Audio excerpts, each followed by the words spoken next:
আসসালামু আলাইকুম। আজকে হচ্ছে সবজি রান্না করব। এখানে সব ধরনের সবজিগুলো কেটে রেখে দিয়েছি আমি। আর এখানে যে মাছ ভাজি করতেছি। মশলাটা ভালো মতো কষিয়ে নিচ্ছি। এর মধ্যে নুন, হলুদ আর দিয়ে দিয়েছি, আপনার ধনে গুঁড়া দিয়ে দিয়েছি। মশলাটা সুন্দর করে কষিয়ে নিচ্ছি।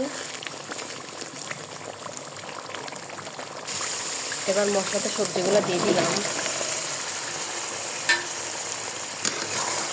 সুন্দর করে মশলার সঙ্গে মিশিয়ে নেড়ে চেড়ে নিব।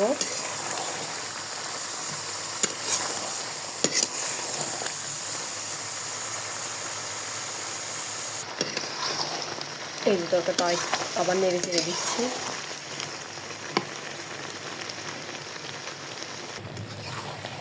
তরকারিটা কিন্তু অনেকটা সিদ্ধ হয়ে আসছে।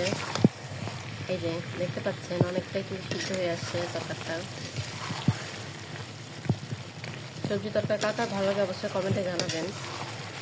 আমার তো সবজি তরকারি ভীষণই পছন্দ মাছ দিয়ে। তরকারিটা কিন্তু সিদ্ধ হয়ে গেছে। এবার ঝোলের পানি দিয়ে দিলাম পরিমাণ মতো।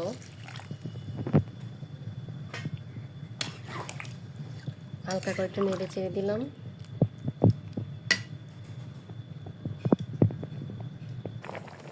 এবার ঝোলটা ফুটে গেছে দেখতে পাচ্ছেন। এবার মাছগুলো দিয়ে দিব।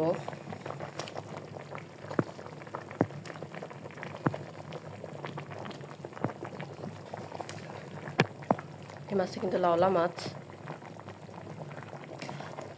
সুন্দর করে ঝোলের মধ্যে মাছগুলো ডুবিয়ে দিব, যাতে মাছগুলো খেতে ভালো লাগে।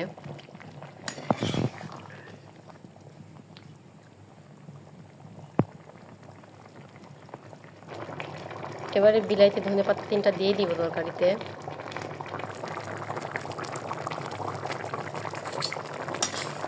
তরকারিটা কিন্তু ফুটে গেছে।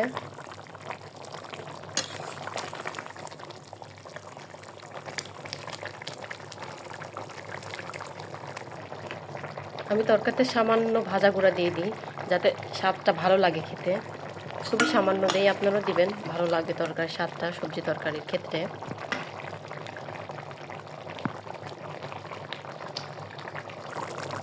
নুনটা একটু কম মনে হলে নুনটা দিয়ে মিশিয়ে ঝোলটা নামিয়ে দিব সবজিটা। এই যে সবজি তরকারিটা নামিয়ে দিয়েছি, হয়ে গেছে কিন্তু। দেখেন কালারটা কত সুন্দর লাগছে দেখতে। তো আজকে রান্না করলাম মাছ দিয়ে সবজি। আশা করি ভিডিওটা আপনাদের ভালো লেগেছে। আমার ভিডিও ভালো লাগলে অবশ্যই লাইক, কমেন্ট, শেয়ার আর সাবস্ক্রাইব করতে ভুলবেন না। সবাইকে ধন্যবাদ।